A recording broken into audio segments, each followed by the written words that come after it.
That's bad.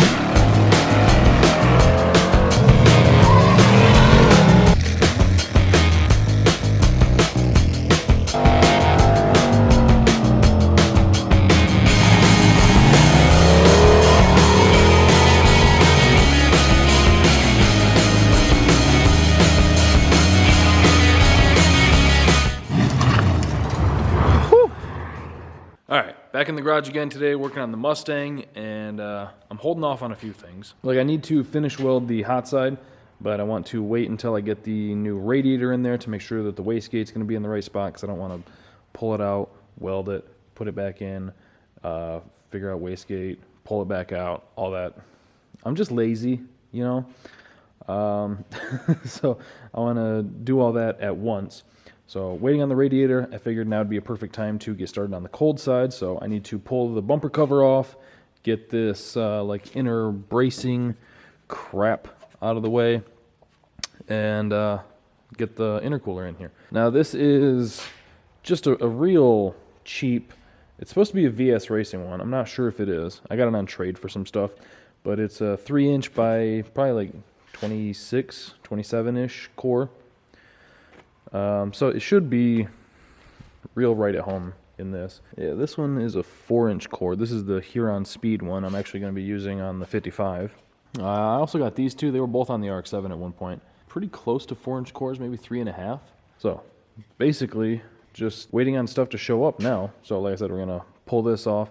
The plan for the cold side is punch a hole through the inner fender there, go straight down into an L and then into an L into the intercooler. And then over here, I've got a 180 and 390s coming. I'm basically just copying the Huron Speed Mustang kit that I used to have last year or the year before, whenever I had that white Cobra. I'm basically just copying that, except it's going to be probably all welded one piece.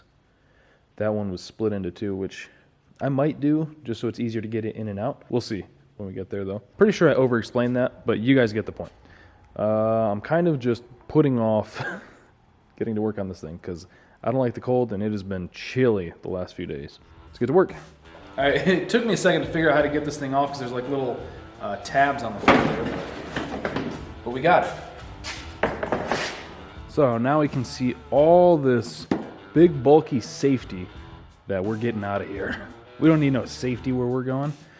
And we certainly don't need no bee's nest. There have been a lot in here.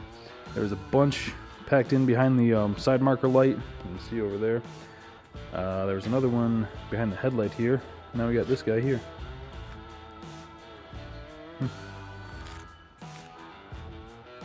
There's probably a better way to do this.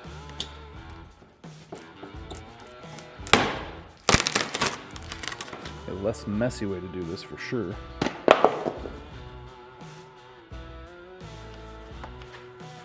Oh, this whole thing.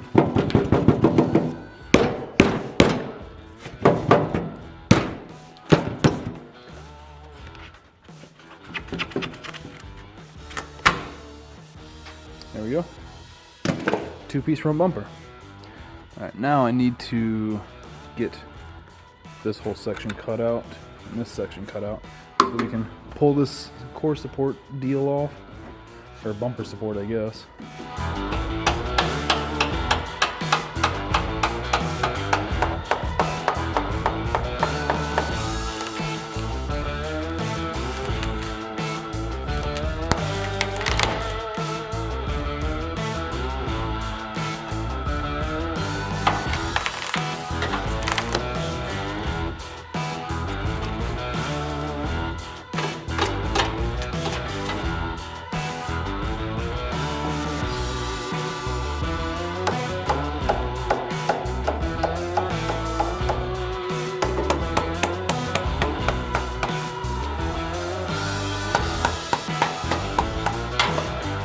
There we go. That was much easier.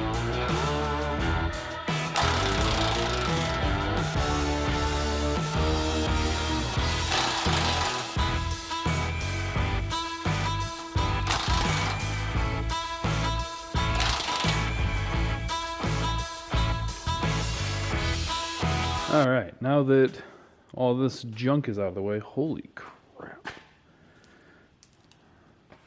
Probably shouldn't use my bare hands for that, huh? I'm gonna catch something. Jeez.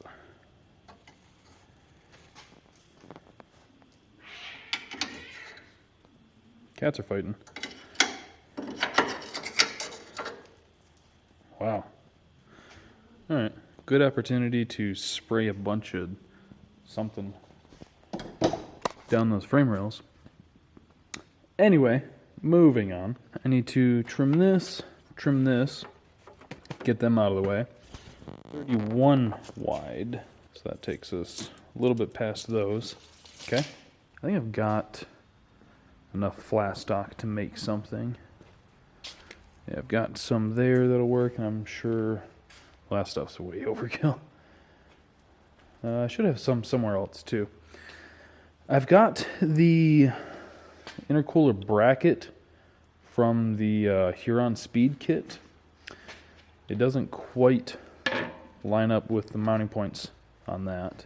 Those kits have the intercooler tilted forward like this, kind of tucked up under the grill, which might be how we do it too. How tall are we? We're 12, and we've got, we should have enough room. We could damn near, I think, just drill holes and run bolts through this, and that would probably be enough, and then just run like little straps, like small brackets to the bottom of the core support, and that would probably hold it.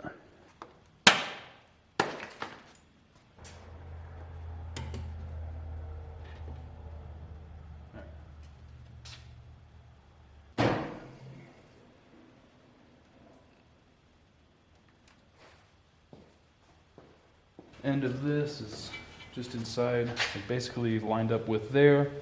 That's all looking chill. We are above the core support a little bit, just a little bit.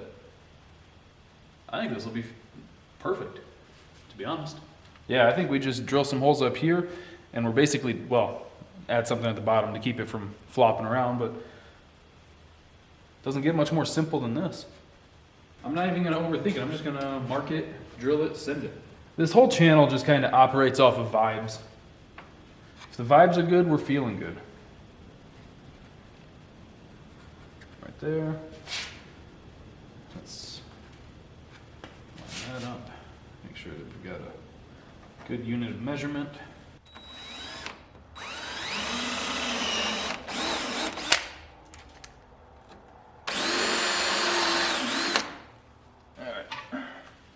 Got the bolts cut down.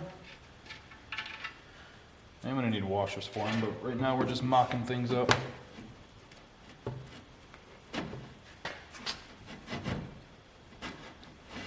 Get out of the way, dude.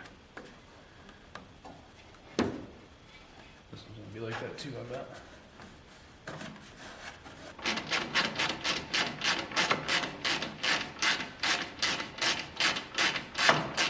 All right, let's see how close this deal is to fitting.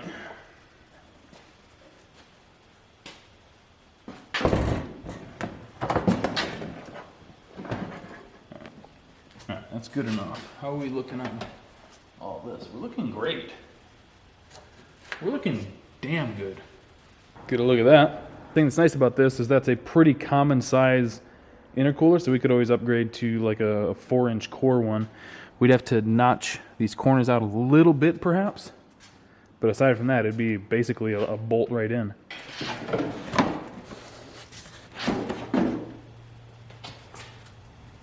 So just got to make the little straps. We'll probably try and hold this back here a little bit. Look what just showed up. This is my $126 Chinese eBay Mopar radiator. So this is, like I said, it was $124. Got it from where else? eBay. It's a 26 by 19, so it should fit in our engine bay really good. Hopefully we can kind of favor it a little bit to the passenger side to make getting the charge pipe up through here that much easier. But yeah, it says that it is like a universal / Mopar radiator. So we'll get some decent fans on it and should work pretty well for us. I don't think we'll be able to adapt the stock fans to it. Yeah, probably not. So we'll get like some small 12s or something and do them kitty corner maybe, something like that. We'll figure it out. But I'm gonna tape these cardboard pieces on here so that the fins don't get all bent, and then we'll start test fitting it.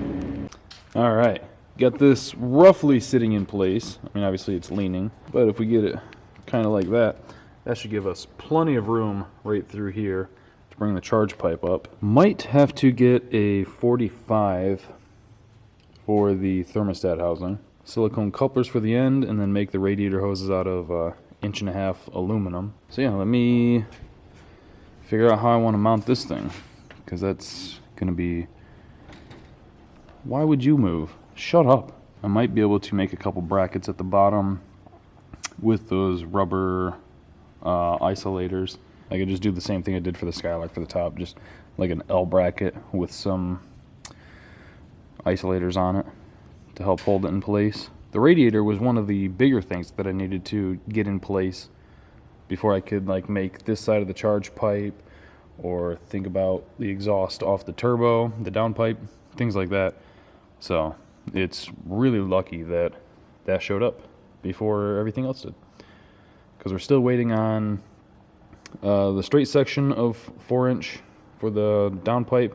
I've got the 2 stainless 90s. I haven't ordered anything for the radiator hoses yet because I needed to get it in place and eyeball some stuff. I also need, it looks like we should have plenty of room for the wastegate, I believe.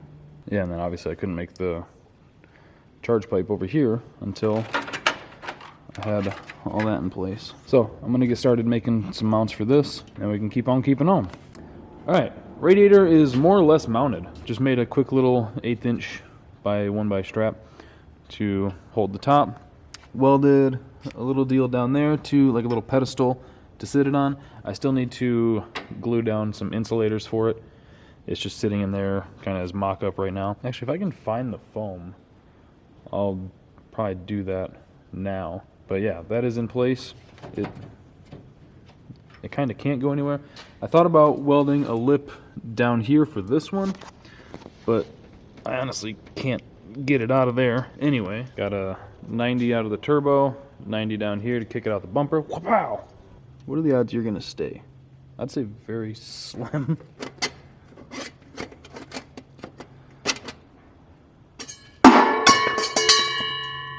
Yeah, I don't think it's gonna stay. Yeah, I don't know if I can modify one of these housings. I almost need it down like that. I know that somewhere around here I've got a straight thermostat housing. I might have to weld something straight off of that, like cut it back, weld some deal to it, like maybe cut it and just do like a quick 90 straight down, and then I can go over to the bottom of the radiator. All right, this is how we're looking now. Got a bracket to hold the intercooler back. Got that painted. Radiator's in there really damn good. Oh, I found, this is that stuff I was talking about. This is the high density foam with the sticky back. Just been cutting pieces as I need it. So we got the bottom and this strap here. And I was just thinking, so my plan was do the 180 out of there, and then a 90 up through here, and then 90, 90. But if I do that, then the hood will probably have this like dick over here cut out of it for the charge pipe. I don't know how I feel about that. So I might see about bringing the pipe through here. We might have to have some pusher fans. Not a big deal. It actually gives us more room for everything, which would mean I could run this a little bit closer to the radiator. Theoretically, the fan would be pushing away a good chunk of the heat from the exhaust away from the radiator. And that gives us more room for the thermostat housing also. So that's tight. But if I do that, I think I'm going to have to run it up through here. Because if I run it through here, how would I run? Yeah, I'm going to have to run it up through here. I guess that's not a... Is what is, I guess. Could always just leave the hood off. Say, frig it. Oh, it's not very streetcar to leave the hood off. Because that's going to be about like that. I can cut this tab off the battery tray, because I'm going to do a different thing for it. I can move it a little bit closer up through here. Yeah, that just fucks up that upper hose. This is where I should just run the 3-inch and say fuck it. I can save all this for the 55. Alright, got some scrap 3-inch, well, not really scrap, just pieces I wasn't planning on using. But got some 3-inch here. Got a horseshoe over there that I'd have to cut in the middle and use one of these long sides to kick it out a little bit. Cut another 180 in the middle, and then for the upper hose I could damn near run the aluminum over here like that. And that might not be a bad play. Unfortunately, I think this is gonna make it a lot easier, so this is probably what we're gonna do. So I think we just figured out our game plan moving forward. Now I just have to get back to work on it. But that's not going to be in this video. So I think that's where we're going to end the video here. Hope you guys enjoyed it. Thank you for watching. Thank you for subscribing, hitting that bell to get the notifications. I'll see you guys next time.